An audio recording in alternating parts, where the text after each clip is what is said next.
Have you ever looked in the mirror and whispered to yourself, "Why does everything hurt so much, even when I pretend I'm fine?" Have you ever wished you could become unshakable, untouched by rejection, criticism, betrayal, or loss? Like maybe, just once, you could breathe without the weight of pretending you're okay. If so, this is not just a video. This is a wake-up call. Because what if I told you, the pain you're trying so hard to escape is not your enemy? What if I told you, it's your doorway to becoming whole? Let's begin. You're tired.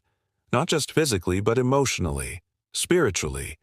You're exhausted from trying to hold it all together, from pretending to be strong when all you really wanted was permission to fall apart, even for a moment.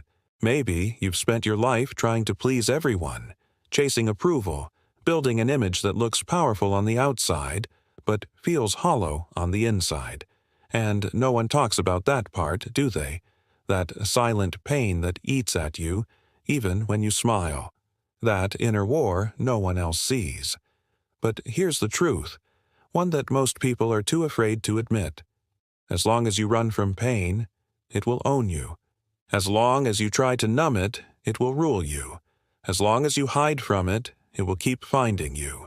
And this is not weakness. This is the hidden reality of most people. The difference is, some just pretend better than others. Carl Jung, one of the greatest minds in psychology, once said, "We are not what happens to us, but what we choose to become." This is the key. You don't need to become colder. You don't need to become untouchable. You need to become whole. Because true strength doesn't come from being unaffected. It comes from knowing who you are, even when you're bleeding.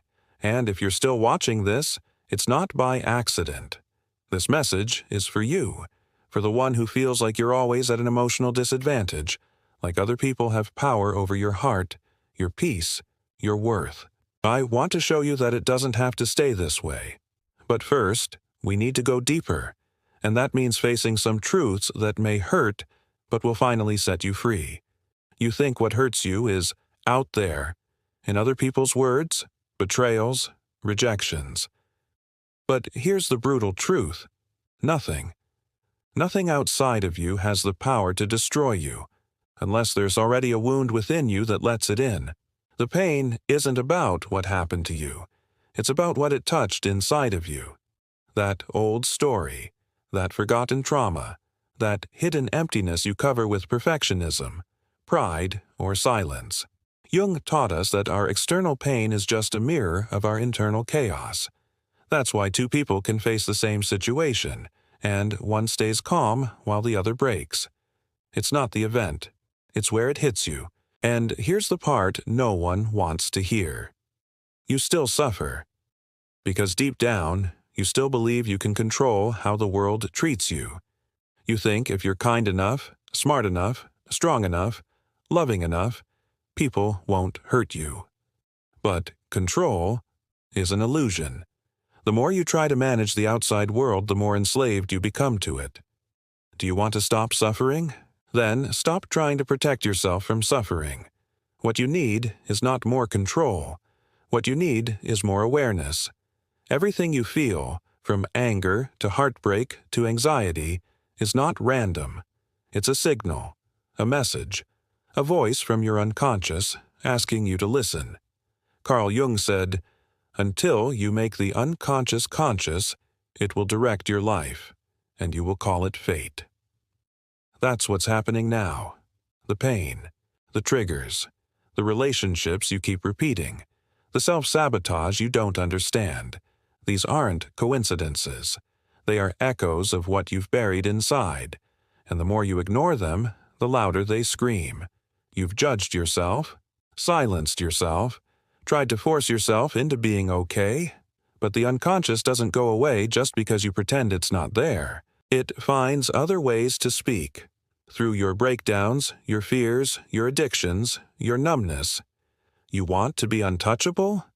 Then stop running from what lives inside you, because as long as you don't know you're unconscious, it owns you. You don't become unshakable by building walls. You become unshakable by tearing them down. Most people think strength means not feeling. They say, "I don't care anymore. Nothing affects me. I'm over it."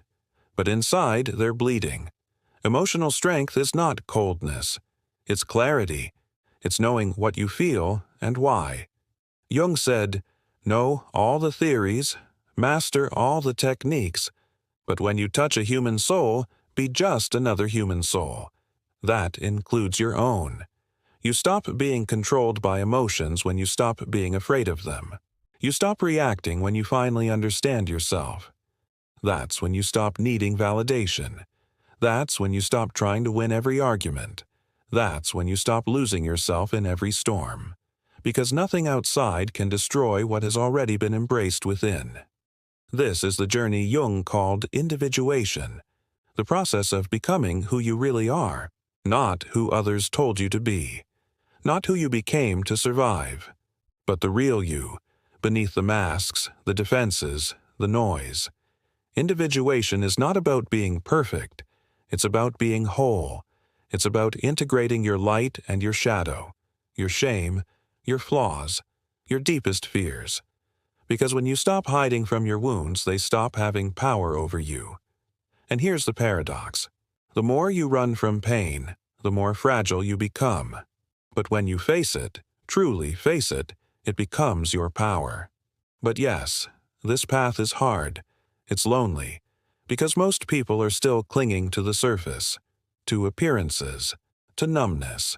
When you begin to free yourself, you will outgrow people, patterns, and even parts of yourself. But that's not rejection. That's transformation. You don't walk away out of pride. You walk away because you finally know who you are. And here lies the final truth. Clarity is the shield. Not toughness, not armor, not control, consciousness. That's what protects you. So if you're still here, know this. Nothing outside of you can break you. When you've faced what's inside of you, this is what becoming untouchable truly means. Not becoming hard, but becoming whole.